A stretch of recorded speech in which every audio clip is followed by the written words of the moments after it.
Setting short-term fitness goals, your step-by-step guide. Hello, language learners. Today, we're going to dive into a very important topic, particularly in the realm of health and wellness. We'll be discussing short-term fitness goals. We know that setting goals is a vital part of improving our fitness, but what exactly is a short-term fitness goal and how do you set one? Let's find out together. Short-term goals are objectives you want to achieve soon, typically within a few days to a few months. They are stepping stones to your bigger, long-term goals. In fitness, these could include things like running a mile without stopping, or eating a salad for lunch every day for a week. Short-term goals are great for motivation because they are achievable and give you a sense of progress as you work towards your long-term goals.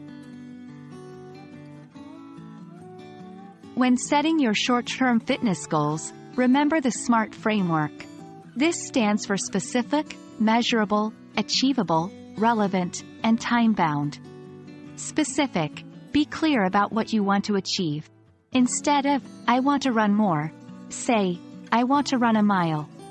Measurable: make sure you can track your progress.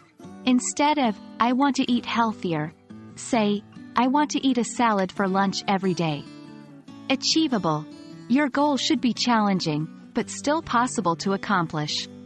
Setting unreachable goals can lead to frustration. Relevant: your goal should contribute to your long-term objectives and be something you are motivated to work towards. Time-bound: have a deadline.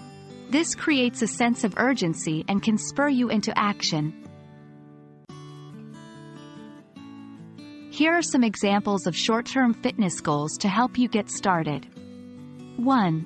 I want to be able to do 10 push-ups without stopping in the next 3 weeks. 2. I want to drink at least 2 liters of water every day for the next month. 3. I plan to walk for 30 minutes every morning before work for the next 2 weeks. And there we have it. That's your introduction to setting short-term fitness goals. Remember, short-term goals are all about creating attainable objectives that will help propel you towards your long-term goals. So, let's set our goals and get moving. Thank you for joining us in this lesson, and we look forward to seeing you in the next one. Stay healthy, stay happy.